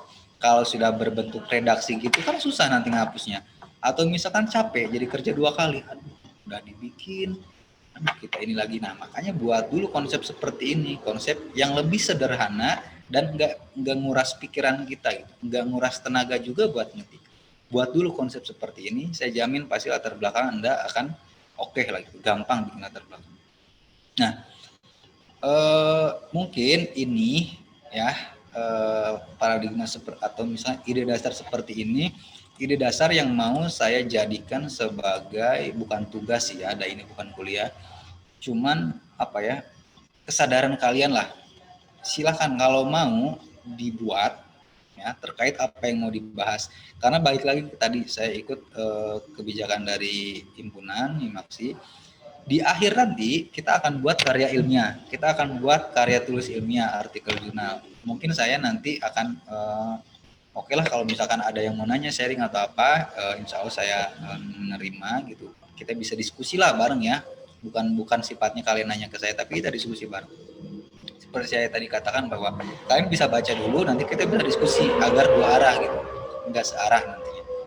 Nah nanti silakan dibuat yang seperti ini fenomena, tapi enggak harus sama kayak yang saya gitu. Nanti misalkan saudara mau bahas apa, silakan. Yang penting muncul masalah penelitiannya muncul, teori yang digunakannya muncul, kemudian pendekatannya muncul, variabelnya muncul, kemudian paradigmanya juga bisa dibuat sendiri, terserah itu mah. Kemudian judulnya bisa kita buat sendiri. Kita bisa diskusikan nanti isinya. Cuman fenomena-fenomena ini silakan dibuat dengan runtutan yang bukan seindah mungkin apa ya, dengan runtutan yang keren lah, yang sebagus mungkin gitu, dan enak untuk dibacanya. Seperti ini lumayan lah gitu, enak untuk sedikit, enak lah dibacanya gitu. Runtut jelas gitu ya. Nah nanti kalian silakan buat yang lebih bagus daripada ini. Nah nanti isinya atau penuangannya di dalam bentuk karya tulis akan kita bahas, mungkin nanti dibahas di pertemuan selanjutnya, walaupun misalkan dengan siapa nanti membahasnya, materinya lain mungkin silakan. Intinya kalau bicara karya tulis ilmiah kita nggak bisa jangan berharap bisa instan lah gitulah ya, jangan berharap lagi bisa instan. Kenapa? Karena sekarang itu sudah mulai ribet membuat karya tulis ilmiah itu. Kalau dulu buat karya tulis ilmiah itu masih gampang lah, bisa copy paste gitu. Nah tapi sekarang itu kan agak susah, ada Turnitin, ada itu, ada inilah segala macam. Nah daripada kita copy paste di awal, di akhir kena Turnitin, yang mending kita bikin sekalian. Dan saya punya satu trik sebenarnya, cara untuk menghindari Turnitin. Tapi ini bukan cara haram gitu ya, cara yang benar. Ini cara yang benar kalau mau lolos Turnitin nanti gitu. Jadi sebenarnya ada caranya gitu. Dibantu aplikasi juga. Nanti sebelum dicek di Turnitin kita bisa cek di sana per paragraf atau misalkan per bab gitu. Nanti di sana akan muncul mana saja yang sama dan yang harus kita perbaiki. Intinya mah itu teh bimbingan online bahasa gitu. Itu bimbingan online bahasa. Jadi kalau nanti ada yang sudah diterbitkan di internet kalimat kita itu, atau ada yang di-copy dari internet, itu akan ketahuan di sana. Nah, cara untuk menghindari Turnitin itu bisa dengan cara itu. Jadi kita bisa lihat nanti mana yang salah menurut bimbingan online itu. Nanti kita bahaslah di pertemuan atau di nantilah. Semoga ada waktu lagi kita bahas, karena waktunya ini udah lewat habis juga ya, moderator. Mungkin itulah yang bisa saya sampaikan buat saudara-saudara semua. Intinya yang pertama, coba terkait dengan literasi ini kita budayakan ya. Kita harus bisa budayakan sedikit-sedikit, nggak usah banyak-banyak, nggak usah terlalu berlebihan juga gitu. seperti yang tadi saya jelaskan, bukan berarti semua aktivitas normal kalian itu ditinggalkan, enggak. Kita bisa tetap beraktivitas normal. Cuman kita tambah sedikit porsi terkait membaca, diskusi, kemudian kita menulis, kemudian ketika kita ngumpul, sharing, perbanyaklah sharingnya, gitu. Perbanyaklah ngobrolnya tentang wawasan yang mengedukasi, bukan hanya tentang hal-hal yang game atau apa, boleh-boleh saja silahkan, cuman jangan terlalu didalami juga gitu, cukup aja rasa senang sedikit sudah gitu, kita ngobrol yang lebih penting, yang lebih bermanfaat, kira-kira seperti itu. Kemudian juga terkait dengan pemaknaan tadi dari literasi, dari etika, dari attitude, kemudian kompetensinya, itu benar-benar harus cobalah saudara baca-baca lagi nanti, saudara kuasai lagi nanti tentang attitude dan tentang kompetensi. Itu dua hal yang sangat berkaitan, etika dan kompetensi itu. Karena kalau misalkan kita memiliki kompetensi, kita bisa bersaing dengan orang lain. Tapi kalau kita memiliki etika, kita punya attitude, kita bisa bersaing dengan diri kita sendiri gitu. Itu pasti. Mungkin itu sajalah, sampai nanti kita bisa membuat karya tulis ilmiah yang sekiranya karya tulis ilmiah kita yang kita buat itu bisa dipublikasikan atau bisa terbit, khusus syukur-syukur di jurnal internasional, jurnal nasional, karena nanti lumayan juga nanti itu ada prestis buat kalian lah gitu, baik dari segi keuangan dan yang lainnya. Kita bisa ikut lomba-lomba juga, lomba karya tulis, lomba esai kayak gitu. Oke, itu saja mungkin yang bisa saya sampaikan, itu saja yang bisa semoga bisa memberikan tambahan wawasan lah ya buat saudara-saudara semua, bisa menambah pengetahuannya, dan semoga ini juga bisa menjadi pembelajaran bagi saya untuk terus coba membaca lagi, mempelajari lagi terkait karya tulis ilmiah, terkait penelitian dan hal-hal lain. Mungkin itu saja.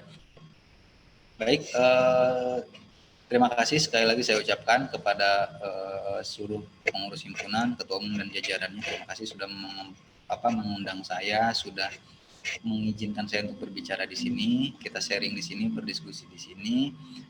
Terima kasih, dan saya juga mohon maaf kalau misalkan ada salah-salah kata yang kurang atau berdampak besar nanti buat saudara-saudara semua. Sungguh semua kesalahan itu berasal dari saya secara pribadi. Dan kalau misalkan ada sesuatu yang bisa saudara dapat, sungguh itu bukan dari saya, itu mungkin hanya karunia dari Allah Subhanahu wa taala buat saudara-saudara semua dan buat saya juga. Terima kasih sekali lagi. Billahi taufiq wal hidayah. Wassalamualaikum warahmatullahi wabarakatuh. Waalaikumsalam. Waalaikumsalam warahmatullahi wabarakatuh. Terima kasih kepada Bapak Ferry Arianto, SPD MPD, yang telah menyampaikan materinya, yang telah membagi ilmunya. Langsung saja sesi selanjutnya, yaitu sesi tanya jawab. Kepada yang ingin bertanya, Akang Teteh semuanya, saya persilahkan untuk dinyalakan mikrofonnya. Kalau di chat mangga boleh.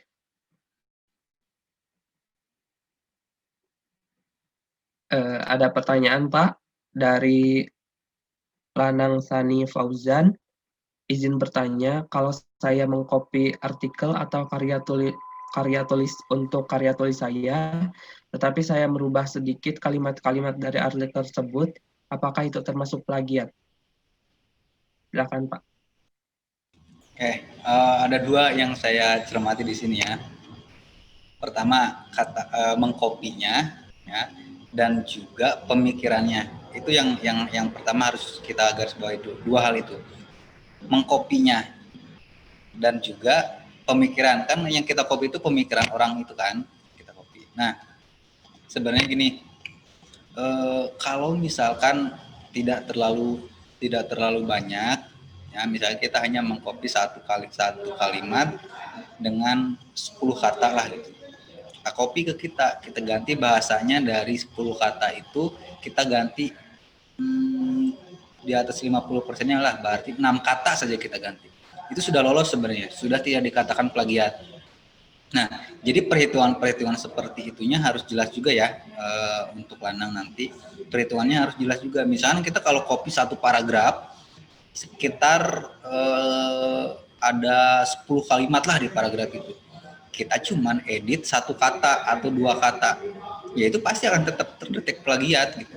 Artinya yang mau saya sampaikan buat Lana, kita lihat dulu porsinya, porsi kita kopinya gitu. Kalau yang kita copy itu banyak, ya usahakan diedit tulisan-tulisan atau bahasa atau kalimatnya juga agak banyak. Usahakan lebih dari 50%. Jadi kalau misalkan kita ngopi 10 kalimat atau satu paragrafnya 10 kalimat, kita edit 5 kalimatnya gitu. Itu trik-trik sederhana sebenarnya kalau misalkan di karya tulis ilmiah. Kita copy satu paragraf, isi satu paragraf itu ada 10 kalimat. Nah, kita edit 5 atau 6 kalimat saja itu sudah cukup sebenarnya. 6 lah gitu di atas 50%-nya. Itu sudah cukup dan terhindar dari pemikiran orang yang tadi kita copy. Kira-kira begitu. Itu mungkin semoga menjawab pertanyaannya. Perhatikan proporsi kopinya juga. Gimana untuk Kang Lanang, gimana jawabannya, udah cukup kan? Silahkan untuk Akang Teteh yang lain yang ingin bertanya, saya persilahkan. Nanti mungkin secara teknis penulisan kita jelaskan lagi lah ya, jangan di pertemuan ini, karena pertemuan ini hanya dasar-dasar saja dulu untuk menghubungkan antara literasi dan karya tulis ilmiahnya itu. Kita untuk coba menghubungkannya di sini. Nanti pokoknya segala yang saya tahu insya Allah saya sampaikan terkait dengan salah satu upaya tadi juga seperti yang Lanang, nanti itu ada aplikasi Lanang namanya. Nah, kita bisa setelah kita tulis, kita misalkan copy dulu nih awalnya, copy dari internet atau dari jurnal lain, copy satu paragraf ke Word atau ke bahan tulisan kita. Kemudian dari kopian itu kita edit-edit, kita ganti redaksinya, kita rubah. Nah, setelah kita rubah itu, kita perlu cek satu kalimat itu masih tersifat plagiat atau tidak. Kita bisa cek di aplikasi, nanti ada aplikasinya di Word, nanti saya sampaikan di pertemuan selanjutnya. Nah, di aplikasi itu nanti bisa muncul sesuai dengan hasil yang ada di Turnitin. Nah, nanti mana saja yang masih bersifat plagiat, kalimat mana saja yang masih bersifat plagiat, nanti itu akan muncul. Nah, kita nanti tinggal edit ulang si kalimat-kalimat yang masih terdeteksi plagiat itu. Kira-kira begitu. Nanti itu sebenarnya gampang lah gitu hal seperti itu.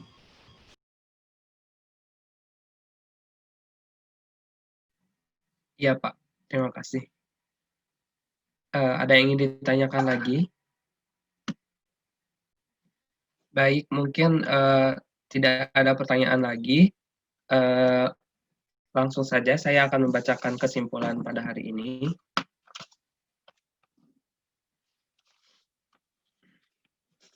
Yaitu pada generasi sekarang muncul literasi baru di era revolusi industri 4.0, yang mana ada literasi membaca, menulis, berhitung, literasi data, literasi teknologi, dan juga literasi manusia.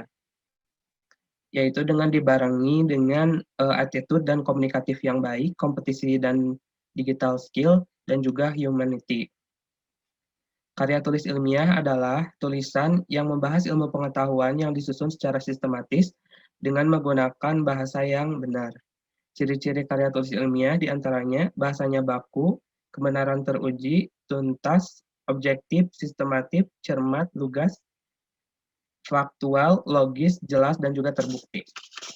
Ada juga bentuk-bentuk karya tulis ilmiah diantaranya makalah ilmiah, artikel ilmiah, jurnal ilmiah, disertasi, tesis, tugas akhir, dan juga skripsi. Sekian kesimpulan yang dapat saya sampaikan. Apabila tidak ada yang ingin ditanyakan lagi, pertemuan ini saya cukupkan. Terima kasih kepada Bapak Ferry Arianto Sopiansa, SPD MPD, yang telah menyampaikan ilmunya. Terima kasih juga kepada pengurus Simaksi, dengan Ketua Umum Kang Irman Suarman dan jajaran pengurusnya, dan Akang Teteh dari Angkatan 17, 18, 19, dan juga 20 yang telah hadir pada kajian kali ini.